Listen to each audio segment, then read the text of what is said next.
उठो, जागो और तब तक मत रुको जब तक लक्ष्य प्राप्त ना हो जाए। यह शब्द उस महान पुरुष के हैं जिन्होंने न केवल भारत बल्कि दुनिया में भारतीय संस्कृति की गरिमा को स्थापित किया, स्वामी विवेकानंद। आज हम जानेंगे एक ऐसे सन्यासी की प्रेरणादायक जीवन कथा जिन्होंने युवाओं को आत्मविश्वास, आत्मबल और राष्ट्र प्रेम का संदेश दिया। स्वामी विवेकानंद का जन्म 12 जनवरी 1863 को कोलकाता में एक संपन्न और संस्कृति परिवार में हुआ था। उनका मूल नाम था नरेंद्र दास दत्त। पिता विश्वनाथ दत्त एक वकील थे और माँ भुवनेश्वरी देवी धार्मिक प्रवृत्ति की महिला थे। माँ की शक्ति और पिता की तार्किक सोच ने नरेंद्र को एक संतुलित व्यक्तित्व प्रदान किया। बचपन से ही नरेंद्र जिज्ञासु थे।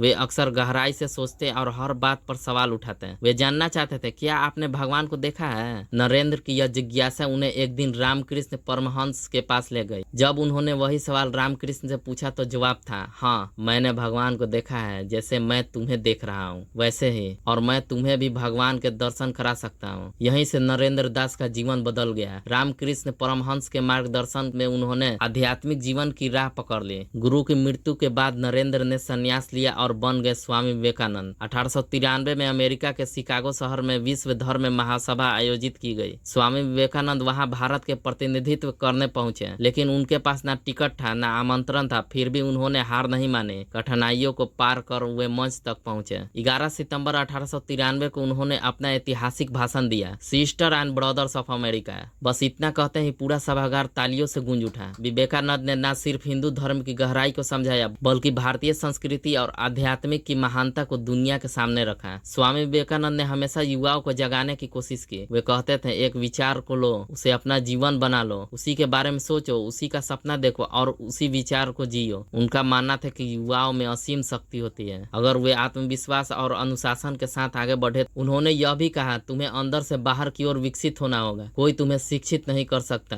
कोई तुम्हें आध्यात्मिक नहीं बना सकता। तुम्हारी आत्मा के अलावा और कोई गुरु नहीं है। स्वामी विवेकानंद ने भारत को जगत गुरु बनाने का सपना देखा था। उन्होंने कहा था कि यदि भारत को महान बनाना है तो पहले अपनी आध्यात्मिक संस्कृति और युवा शक्ति को जगाना होगा। उन्होंने रामकृष्ण मिशन की स्थापना की, जो आज भी शिक्षा, सेवा और आध्यात्मिकता के क्षेत्र में कार्य कर रहा है। स्वामी विवेकानंद ने बहुत ही कम उम्र में बहुत बड़ा काम कर दिखाया। 39 वर्ष की आयु में 4 जुलाई 1902 को उन्होंने समाधि ले ली, लेकिन इतने छोटे जीवन में उन्होंने जो प्रेरणा दी वह आज भी करोड़ों लोगों के लिए जीवन का हिस्सा है। स्वामी विवेकानंद ने सिखाया कि असली शक्ति हमारे भीतर होती है। अगर हम अपने जीवन की ऊर्जा को पहचान लें तो हम अपने भाग्य को खुद लिख सकते हैं। वे कहते थे, विश्वास रखो कि तुम सब कुछ कर सकते हो, डर को त्यागो और कर्म में लग जाओ। अगर आपको यह कहानी प्रेरणादायक लगी हो तो इस वीडियो को लाइक करें, शेयर करें और एबिलिटी ऑफ सक्सेस चैनल को सब्सक्राइब करें। कमेंट में बताइए स्वामी विवेकानंद की कौन सी बात ने आपको सबसे ज्यादा प्रभावित किया।